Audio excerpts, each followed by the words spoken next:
específicos en unos grupos etarios probablemente relacionados con factores de riesgo y otras condiciones específicas, se asume en general que este impacto que se ha tenido en la mortalidad en este escenario podría estar relacionado con quizás el desarrollo de mejores programas de detección temprana, estrategias de prevención y algo muy importante es hacer un diagnóstico oportuno y un muy buen enfoque terapéutico, eh, pues digamos como buscando el éxito final en nuestros pacientes. Entonces, si bien es cierto, por un lado hemos tenido unas mejorías significativas en la mortalidad, la enfermedad colorectal y pues puntualmente de recto, lo que estamos hablando el día de hoy, aún significa un porcentaje muy importante, tanto en morbilidad como en mortalidad y en datos estadísticos, si lo ponemos en un panorama en general de los cánceres más frecuentes. Quizás esto esté muy relacionado con el impacto que tiene la enfermedad metastásica y pues su relación directa con la sobrevida global de nuestros pacientes. Entonces, de forma, pues digamos, como introductoria a este escenario de un enfoque neoayudante, quiero que tengamos claro que lo que hemos venido hablando durante todo el módulo de recto es muy importante para nosotros como grupo terapéutico, digámoslo hablando de forma multidisciplinaria, entender la importancia de hacer un adecuado enfoque desde el primer momento que tenemos contacto con el paciente. Una evaluación inicial adecuada nos va a permitir estadificar adecuadamente a nuestro paciente y en ese orden de ideas seleccionar la mejor estrategia terapéutica, porque si bien es cierto, tratamos de agrupar a los pacientes de la forma más homogénea posible, pues no todos son aptos para las mismas estrategias terapéuticas. Entonces, digamos que es muy Bueno, importante que nosotros entendamos que ese enfoque inicial es una ya valoración le decimos a la multidisciplinaria. mamá, ya te pongo algo. Dentro de esa, digamos, ese enfoque o esa evaluación inicial, pues digamos que uno podría partir de cosas muy simples o muy sencillas a la mano de todos nosotros como grupo terapéutico que pues obviamente están de la mano con la historia clínica, el interrogatorio del paciente, los síntomas con el que el paciente, en los que el paciente debuta, eh, algunas mediciones séricas que eventualmente podrían hablarnos de un mejor o peor pronóstico o comportamiento de la enfermedad. Digamos que toda la parte imagenológica que veníamos abordando en charlas anteriores es muy importante y acá quiero hacer énfasis en que hacer una adecuada interpretación de las imágenes, saber seleccionar cuál es la imagen específica que va a necesitar nuestro paciente, nos va a garantizar que nosotros no estemos sobredimensionando la enfermedad o subestimando. Y pues obviamente en este orden de ideas, escogiendo una mejor estrategia terapéutica para los pacientes. Algo que les quiero resaltar, que quizás muchas veces nosotros podemos darle menos relevancia de pronto por la rapidez de la consulta o por múltiples circunstancias, es el estatus funcional del paciente. Y si lo vamos a hablar desde el enfoque oncológico, para nosotros este tema es algo muy importante, esta evaluación objetiva es muy importante porque no todos los protocolos de quimioterapia van a tener el mismo efecto en nuestros pacientes y hay algo que nosotros debemos resaltar y es el objetivo terapéutico. En ningún escenario el objetivo terapéutico eh, al ofrecerle un régimen de quimioterapia al paciente, puede estar por encima de la calidad de vida del paciente, buscando simplemente de pronto un resultado en números o en porcentajes específicos. Entonces, esto es algo muy importante que nosotros debemos analizar siempre al momento de enfocar un paciente. Digamos que a muy grosso modo, lo que nosotros hemos visto en el tiempo, en los enfoques iniciales de tratamiento, de pronto en los escenarios neoayudantes, podría resumirse, pues digamos, en esta gráfica a muy grandes rasgos. Digamos que hasta más o menos el 2000-2001, nosotros la mejor estrategia con la que contábamos quizás era ofrecer radioterapia en el escenario prequirúrgico. Posteriormente, más o menos para el 2003, 2004, 2005, empezamos a analizar o a ver los resultados de algunos estudios en los cuales se ofrece quimiorradioterapia dentro de un escenario neoayudante, algunas de pues cursos largos, y aquí encontramos que están resaltando los resultados puntualmente en recaídas locales y mejoría de la sobrevida global. Posteriormente, más o menos entre 2005 y 2006, hay algunos estudios que nos hablan sobre la no diferencia entre cursos cortos y cursos grandes en cuanto al impacto en sobrevida global de estos pacientes. Entonces, aquí ya teníamos varias opciones a ofrecerles, digamos, a nuestros pacientes en una enfermedad localmente avanzada previo a esa intervención quirúrgica, que finalmente lo que busca es, en la medida de lo posible, garantizar la curación del paciente, o al menos cuando se está haciendo con la intención pues, curativa, ¿cierto? Pero pasa un periodo bastante significativo y más o menos para el 2020 y de ahí en adelante es donde nosotros hemos visto los resultados de los estudios que nos han avalado el uso de enfoques multimodales o de TNT, como se puede encontrar en la literatura, en los diferentes escenarios y con las diferentes modalidades que se las detallaré un poquito más adelante. Entonces, digamos que a grosso modo esta ha sido como la evolución en el tiempo y finalmente es lo que hoy en día en las guías nos permite como ubicarnos dentro de las recomendaciones del enfoque terapéutico en un paciente con una enfermedad localmente avanzada. Si ustedes se dan cuenta,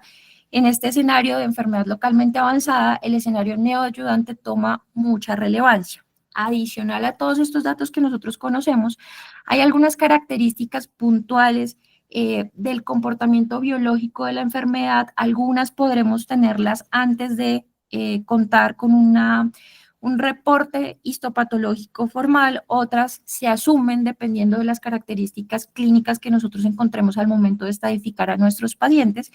Básicamente esas características que hablan de alto riesgo, y me refiero a riesgo puntualmente de recaídas, tanto locorregionales como a distancia, en un tiempo posterior, digamos, haber recibido todo el tratamiento o el enfoque terapéutico escogido, básicamente hacen referencia al estadio T, al compromiso ganglionar y otras características que, como les mencionaba, algunas podemos asumirlas desde la parte clínica y otras requeriremos la confirmación histopatológica, básicamente el compromiso de los márgenes circunferenciales pues, del tumor, ¿cierto? El compromiso de algunas estructuras vasculares y el compromiso de algunos ganglios linfáticos. Entonces, en términos generales, toda esa evolución que nosotros hemos visto en los enfoques terapéuticos a lo largo del tiempo nos permiten a nosotros escoger un poquito qué paciente es el adecuado para qué enfoque terapéutico puntual. ¿Listo? Entonces, digamos que ya teniendo un poquito claridad en cómo ha sido esta evolución, nosotros tenemos que ser muy objetivos analizando el panorama completo. Dependiendo de la especialidad que esté haciendo el enfoque del paciente o que lo esté valorando, quizás los aspectos más relevantes pueden ser unos más importantes que otros. Sin embargo, nosotros tenemos y no podemos salirnos de, digamos, como el concepto que el ofrecerle un procedimiento quirúrgico a un paciente con enfermedad localmente avanzada quizás sea la única opción o la única estrategia curativa que nosotros tengamos en este escenario, ¿cierto? Si nosotros tenemos esa consideración y analizamos la enfermedad localmente avanzada, tenemos que individualizar a cada paciente. Y acá es muy importante que nosotros entendamos cuál es la intención inicial con la que se plantea el procedimiento quirúrgico eventual. ¿Qué desafíos tiene el grupo quirúrgico en cuanto a los resultados funcionales de ese paciente y el impacto que estos resultados tengan en la calidad de vida del paciente? Y obviamente, pues, lo que buscamos todos, que es tratar de minimizar en la medida de lo posible los riesgos de una eventual recurrencia de la enfermedad. Si nuestro paciente tiene una recurrencia a futuro, pues nosotros ya conocemos que esto tiene un impacto negativo en el pronóstico y en la sobrevida global de nuestros pacientes. Entonces, digamos que a grosso modo, estas son las cosas que nosotros deberíamos considerar de forma multidisciplinaria al momento de escoger un enfoque neoayudante o una estrategia neoayudante inicial. Si bien es cierto, en la gran mayoría de las patologías neoplásicas, nosotros quizás le demos mucha importancia al estadio T en cuanto a la relación que tiene con la sobrevida de nuestros pacientes y el riesgo de recaída. Quizás en la gran mayoría tenga un poquito más de relevancia la categoría N que la categoría T, pero en recto es muy importante que cuando nosotros evaluemos esta estadificación le demos la importancia o la relevancia que tiene el estadio T y el compromiso en profundidad, y en este orden de ideas entendamos que entre una mayor categoría T tenga nuestro paciente, aumenta proporcionalmente el riesgo de compromiso metastásico, el riesgo de diseminación linfática y evidentemente pues el riesgo de recaídas tanto locorregionales como a distancia en un eventual futuro de este paciente. Entonces, realmente el panorama se vuelve mucho más complejo cuando nosotros hacemos el análisis de qué paciente es el más adecuado para escoger una estrategia terapéutica definitiva. Realmente lo que yo les mencionaba al principio de las características de riesgo de la enfermedad, pues como mencionábamos, algunas pueden ser evaluadas o extrapoladas desde los datos clínicos que nosotros tengamos, los estudios imagenológicos y su adecuado reporte, y otras pues definitivamente vamos a necesitar una confirmación histopatológica. Sin embargo, si nosotros hacemos como una correlación con ese estadio o esa categoría T, nosotros podemos asumir que puntualmente en recto los pacientes entre mayor profundidad y mayor compromiso tengan, quizás tengan más probabilidad que en ese bloque quirúrgico al momento de ser llevado a resección el paciente encontremos características desfavorables como la presencia de células tumorales aisladas, el budding tumoral y la positividad de algunos márgenes específicos que impactan en el pronóstico del paciente. Entonces, todas esas características debemos analizarlas al momento de nosotros realmente considerar un paciente puntualmente con enfermedad rectal que se considere de alto riesgo. No solamente pues como las condiciones clínicas, las condiciones clásicas de las que nosotros hablamos, de la pobre diferenciación histológica, de pronto pues como el compromiso o la categoría N per se como único factor de riesgo, sino considerar que hay muchas otras características de riesgo que idealmente nosotros con ese enfoque neoayudante deberíamos intentar atacar. Entonces, cuando digamos que surgen las estrategias de terapia neoayudante total o los enfoques de TNT, realmente, si se comparan con lo que se tenía hasta el momento, pues evidentemente tienen resultados favorables y se prefieren en general los enfoques multimodales en un escenario localmente avanzado, básicamente porque de los datos obtenidos de estos estudios, digamos que uno podría asumir que tenemos lo más grande que hemos visto, digamos, en resultados estadísticos, que es el impacto en la disminución del volumen tumoral. Obviamente, pues si nosotros tenemos un volumen tumoral, digamos, de un menor tamaño respecto al inicial, la probabilidad de que la resección quirúrgica no sea tan mórbida y sea una resección completa y una resección curativa es mayor. En ese orden de ideas nosotros podemos disminuir el riesgo de recaídas locales,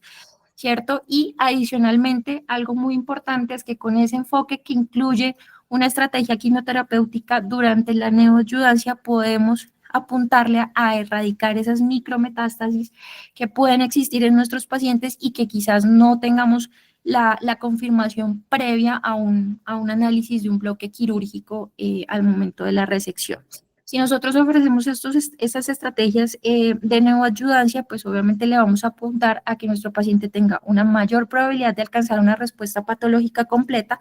y en términos generales lo que se ha visto es que tienden a tener una mayor recuperación, no solamente hablando del posoperatorio, de quizás el tiempo que tarden hasta lograr digamos, las estrategias de derivación podrían ser en tiempo un poco menores, sino que adicionalmente pues vamos a impactar tanto en sobrevida libre de enfermedad como en sobrevida global, que son, digamos, en el mundo oncológico los resultados que uno quisiera idealmente apuntarle con la mayoría de las estrategias. Entonces, hoy en día la mayoría de las guías nos recomiendan los enfoques de TNT como los de elección en los pacientes siempre que no exista una contraindicación, al menos en los estadios 2 y 3 puntualmente. Si nosotros comparamos lo que conocemos hoy en día de evidencia de los estudios grandes que han evaluado los enfoques de TNT, pues aquí vemos esta, digamos, comparación en cuanto a los diseños de los estudios más grandes que han evaluado este enfoque. Como se los mencionaré más adelante, las diferencias, por ejemplo, en cuanto al enfoque o a la temporalidad en la que se administran los protocolos, por ejemplo, la quimioterapia versus la radioterapia, hace las diferencias grandes entre qué se consideraría un enfoque TNT de inducción o de consolidación. Pero pues en términos generales, y lo que quiero resaltarles el día de hoy es puntualmente el análisis del estudio PRODIGE 23, que evaluó la utilización en un escenario neoayudante, protocolo FOLFIRINOX durante 6 ciclos, posteriormente un ciclo largo de quimiorradioterapia y posteriormente nuestro paciente es llevado a su procedimiento quirúrgico y posterior a esta cirugía, una consolidación en un escenario ayudante, nuevamente ofrecerle quimioterapia al paciente versus la estrategia estándar hasta el momento, que básicamente era quimio-radioterapia concomitante, llevarlos a cirugía y en ayudancia ofrecerles pues el protocolo que se escogiera de quimioterapia. Si ustedes se dan cuenta, los diferentes estudios pueden, digamos, administrar en orden diferente la radioterapia o la quimioterapia. Algunos utilizan cursos largos, otros utilizan cursos cortos, perdón. Y al final de la charla, pues veremos quizás cuál sería como la mejor estrategia para escoger cuál sería el orden indicado a ofrecerle a nuestro paciente. Como la idea es analizar un poco los resultados del PRODIGE, entonces, de forma general, si nosotros analizamos al momento de la realización del estudio, lo que se conocía, como les mencioné anteriormente, es que el estándar de tratamiento para un cáncer de recto con estadios 2 o 3 o en estadios 2 o 3 consistía en ofrecerles quimioterapia preoperatoria seguida de su procedimiento quirúrgico al paciente. ¿Qué problemas se tenían, digamos, principalmente? Que más o menos hasta un 30% de los pacientes, a pesar de haber cumplido con todo el tratamiento, a pesar de haberlo tolerado y haber alcanzado buenos resultados quirúrgicos, desarrollarían metástasis, sobre todo a distancia, con el paso del tiempo. Entonces, si bien es cierto, en ese momento la quimioterapia en el escenario ayudante buscaba mejorar esos resultados y disminuir ese porcentaje de pacientes que iban a desarrollar una metástasis a distancia, realmente existían algunos problemas específicos en los pacientes de recto puntualmente relacionados con la tolerancia y el cumplimiento de la quimioterapia, sobre todo después del posoperatorio de recto en los pacientes. Adicionalmente, si nosotros considerábamos el régimen que se le hubiera ofrecido en el escenario neoayudante al paciente, no todas las veces pues estaba libre de toxicidad y muchas veces esto impactaba en la tolerabilidad del tratamiento ayudante en estos pacientes. Digamos que existía evidencia que cuando se administraba una quimioterapia neoayudante antes de la quimiorradioterapia, es decir, parecido a lo que nosotros hacemos en los enfoques TNT, se lograba un mejor cumplimiento de la quimioterapia en el escenario ayudante y en ese orden de ideas, si el paciente lograba cumplir el régimen de ayudancia completo con buena tolerancia, impactábamos en la sobrevida global de ese paciente indirectamente. Sin embargo, pues surge la duda si el protocolo FOLFIRINOX, que es pues digamos diferente a los estándares de tratamiento que eran FOLFOX y CAPEOX en ese momento, para este escenario, que como diferencia incluía la administración de irinotecan dentro de su protocolo, tenía más tasas o mejores tasas de respuesta en un escenario metastásico. Entonces, la duda de los investigadores básicamente fue si en un escenario metastásico nos garantiza mejores tasas de respuesta objetivas. Quizás si lo ofrecemos dentro del escenario neoayudante, logremos tener el mismo efecto en nuestros pacientes y de acá surge la idea de hacer pues la comparación y el estudio como tal.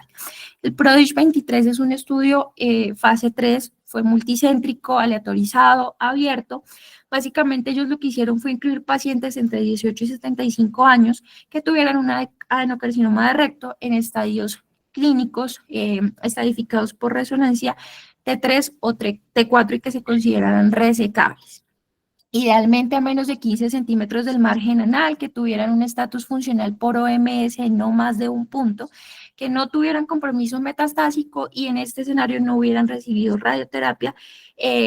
pues digamos previamente y evidentemente pues que no tuviéramos alguna otra característica de riesgo. Lo que les comenté anteriormente, lo que hicieron fue aleatorizar los dos grupos. Un grupo recibió el protocolo FOLFIRINOX más posterior a esto la quimiorradioterapia con un curso largo y fueron llevados a procedimiento quirúrgico y en el escenario ayudante nuevamente 3 meses de quimioterapia. El grupo control recibía el enfoque estándar hasta el momento, quimiorradioterapia concomitante, procedimiento quirúrgico y en el escenario ayudante 6 meses de quimioterapia que podrían estar entre FOLFOX o CAPEOX. Ellos hicieron una estratificación de los pacientes, básicamente dependiendo del centro que había incluido el paciente, el estadio tumoral, pues digamos la categoría T, el estadio ganglionar, la extensión extramural, dependiendo si era más de 5 o menos de 5 milímetros, y la ubicación del tumor medida en centímetros desde el borde anal. Y su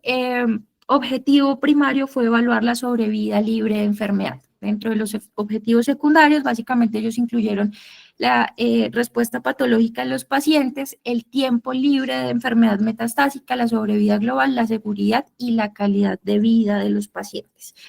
Hacen una mediana de seguimiento más o menos de 46 meses.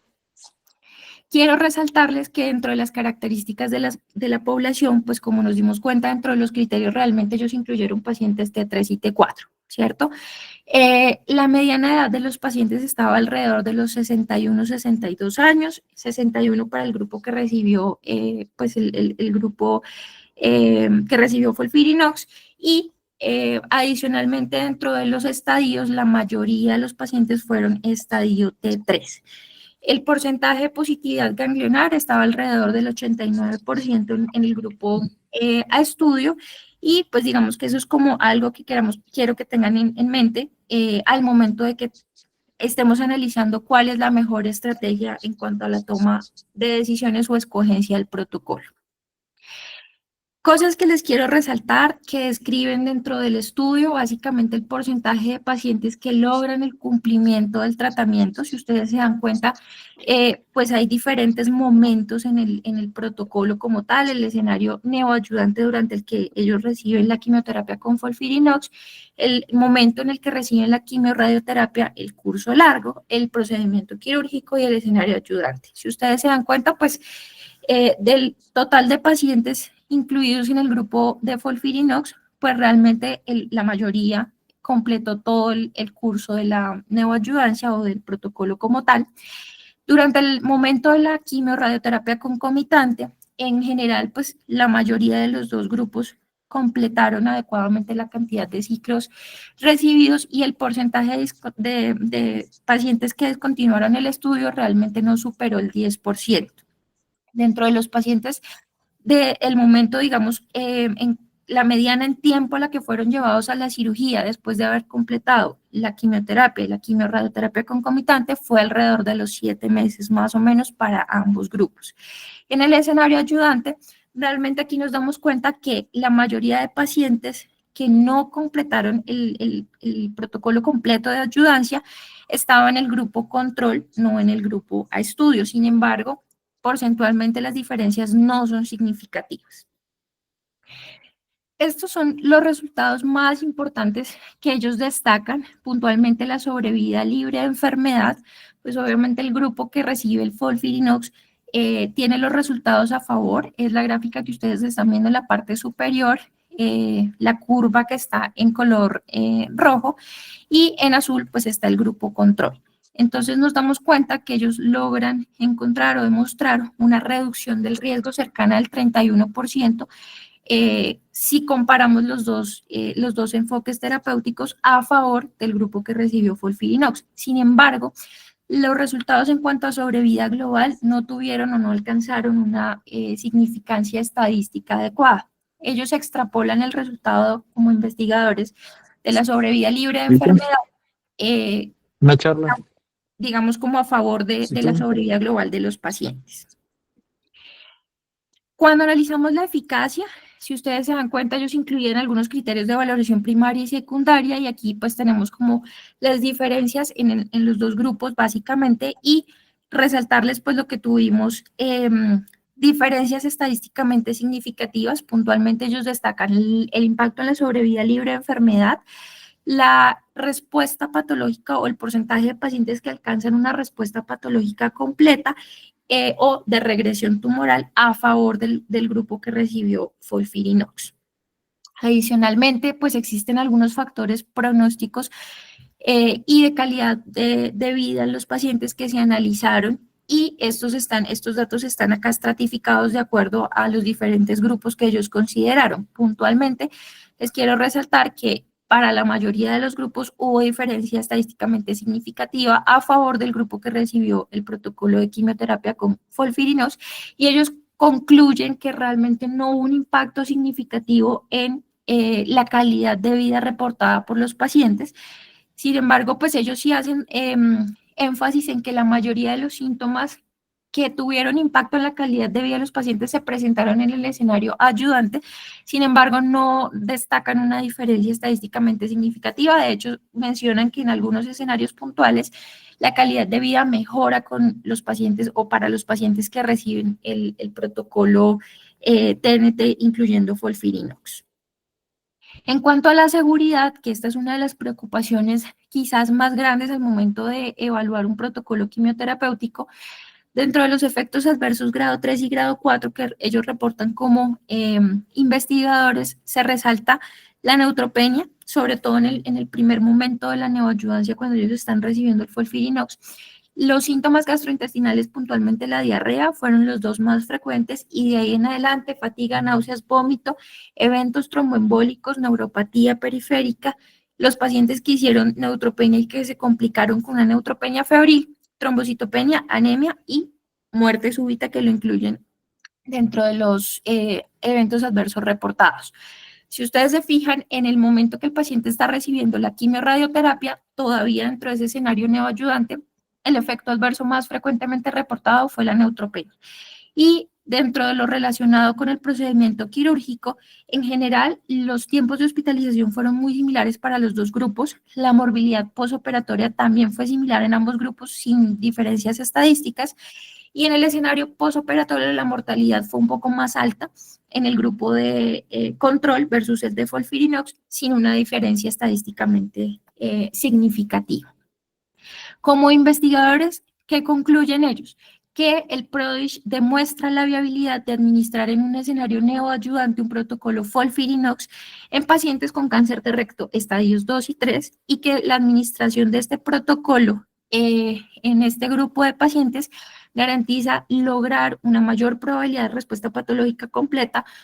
logra demostrar disminuir la probabilidad de los pacientes que son llevados a cirugía sin una intención curativa, es decir, los que requieran una laparotomía por determinada razón no terapéutica, y evidentemente pues que logran una mejora en la sobrevida libre de enfermedad y el tiempo transcurrido sin aparición de metástasis en los pacientes. Como investigadores, ellos concluyen que en un escenario neoayudante, un protocolo TNT con FOLFIRINOX debería considerarse el nuevo estándar de atención para el tratamiento de los pacientes con un cáncer de recto T3 y T4. Pero entonces quiero pues traer como a discusión si realmente debería ser la nueva norma para todos los pacientes con cáncer de recto localmente avanzado utilizar este enfoque terapéutico.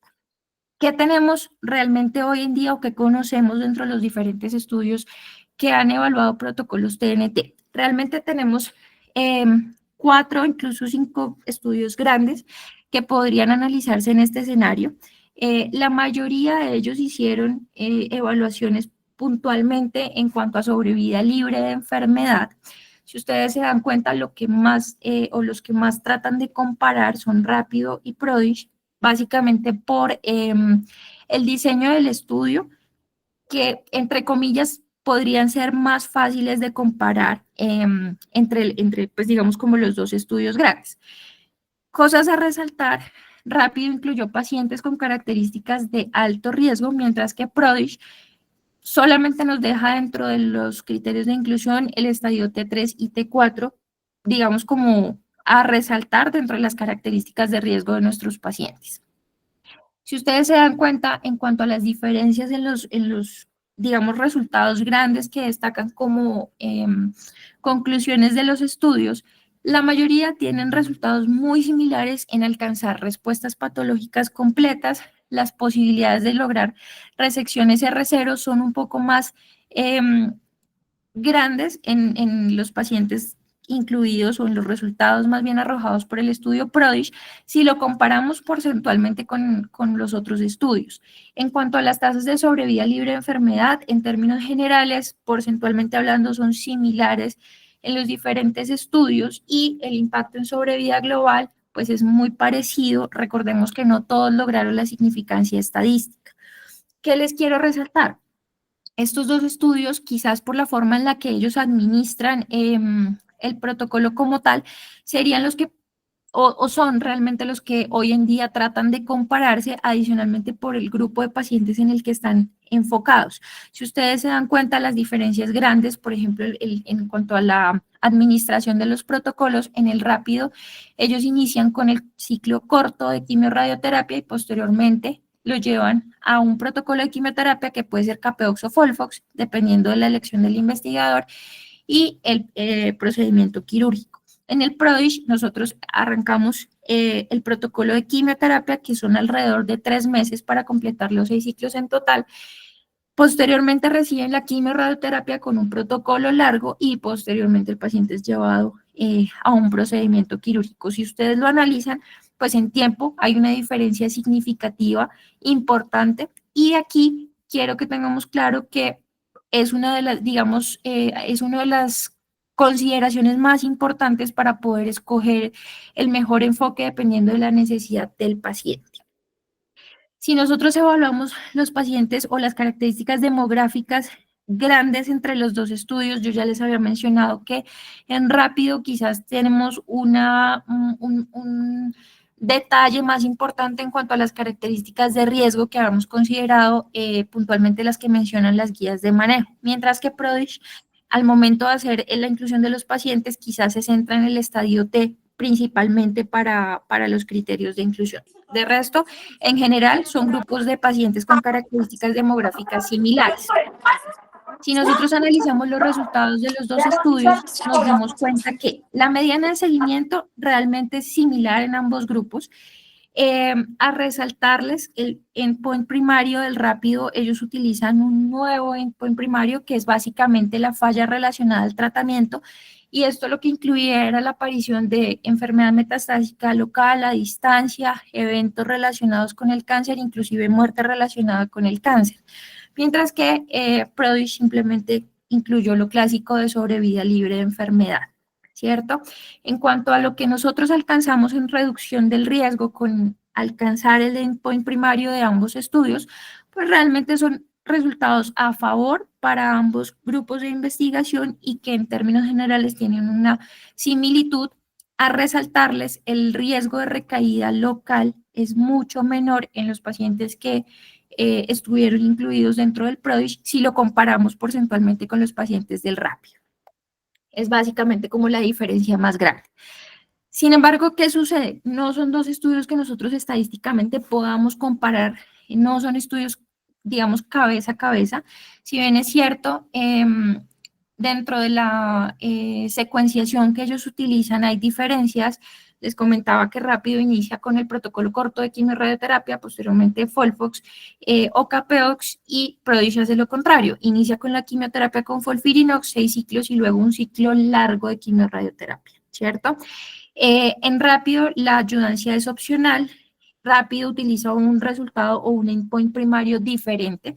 Ellos utilizan en PRODIGE el clásico de sobrevida libre de enfermedad. A destacarles la inclusión de los pacientes con las características de alto riesgo versus solamente el estadio T3 o T4 como característica de riesgo en el PRODIGE. Básicamente estas características es lo que no nos permite hacer una comparación directa en cuanto a los resultados, al menos porcentualmente o numéricamente, de ambos estudios. Entonces, ¿qué debemos hacer? Pues individualizar los beneficios que cada uno de los dos protocolos tienen para nuestros pacientes. Lo que les comentaba al principio de la charla, dependiendo del orden en el que nosotros administremos pues los ítems del protocolo como tal,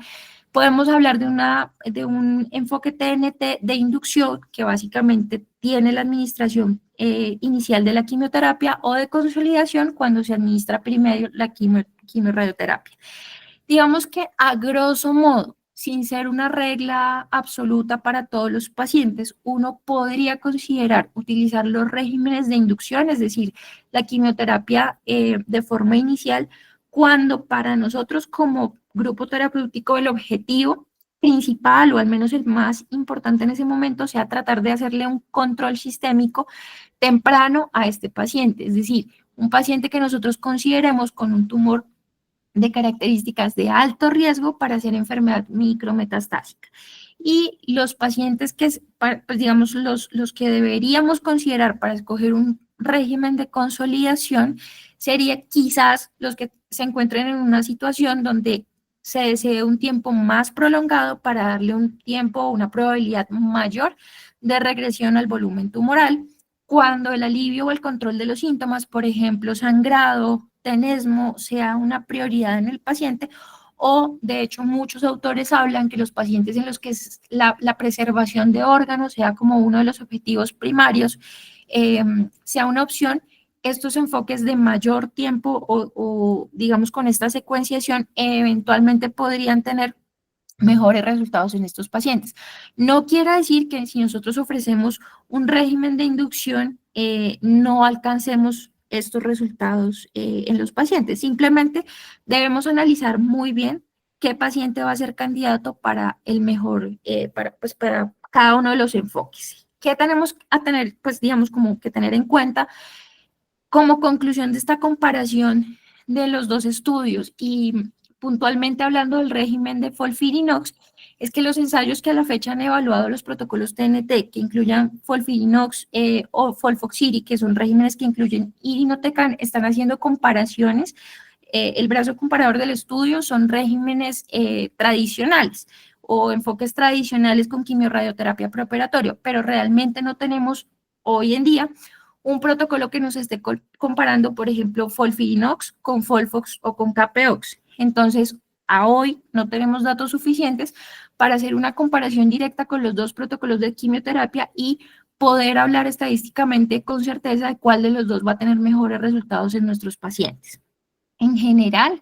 si ustedes se dan cuenta, las recomendaciones hoy en día de las guías hablan de que FOLFIRINOX se prefiere para pacientes jóvenes con buen estatus funcional. Y aquí pues les recuerdo, digamos, la forma en la que hicimos la introducción. Es muy importante que nosotros evaluemos el estatus funcional del paciente, las comorbilidades del paciente, las características clínicas de riesgo para tratar de extrapolar un poquito esa tolerabilidad de los protocolos de quimioterapia. Y adicionalmente tener en cuenta que quizás el mayor beneficio de esta estrategia sea para pacientes que tengan tumores grandes, voluminosos, puntualmente los T4. Ya a modo de conclusión, pues recordarles que los protocolos o los enfoques TNT se prefieren hoy en día tratando de alcanzar pues los objetivos que uno quisiera en estos pacientes. Respuestas patológicas completas que permitan mejores resultados quirúrgicos, menos complicaciones al momento de la cirugía, idealmente preservar la funcionalidad del órgano, lograr resecciones R0, tratar de apuntarle a eliminar esa enfermedad micrometastásica que no siempre alcanzamos a conocer en el escenario pues preoperatorio, y obviamente si alcanzamos todos estos resultados, tratar de mejorar la sobrevida libre de enfermedad, pero sin sacrificar la calidad de vida de los pacientes. Esa evaluación inicial es muy importante para poder escoger la mejor opción terapéutica de nuestros pacientes. Hoy en día no logramos o no tenemos la posibilidad de hacer una comparación directa entre los diferentes estudios que han evaluado los protocolos TNT para decir que X es mejor que Y. Realmente tenemos es que analizar las poblaciones que se incluyeron dentro de los estudios y quizás cuál es ese beneficio puntual que tengan en cada paciente. Es muy conocido para nosotros, al menos desde desde el punto de vista oncológico, FOLFIRINOX es un protocolo o es un régimen que tiene mayor toxicidad si nosotros lo comparamos con FOLFOX o con CAPEOX. Por esto es que nosotros hacemos tanto énfasis y las guías, de hecho, dejan dentro de las recomendaciones que FOLFIRINOX en este escenario debería ser preferido para pacientes jóvenes que tengan, pues, idealmente tumores de gran volumen, T4, o enfermedad N positiva. Sería como el grupo de pacientes en el cual el protocolo FOLFIRINOX en neoayudancia podría convertirse en el verdadero estándar de tratamiento, buscando alcanzar la mejor probabilidad de resultados y obviamente sin sacrificar la calidad de vida de los pacientes.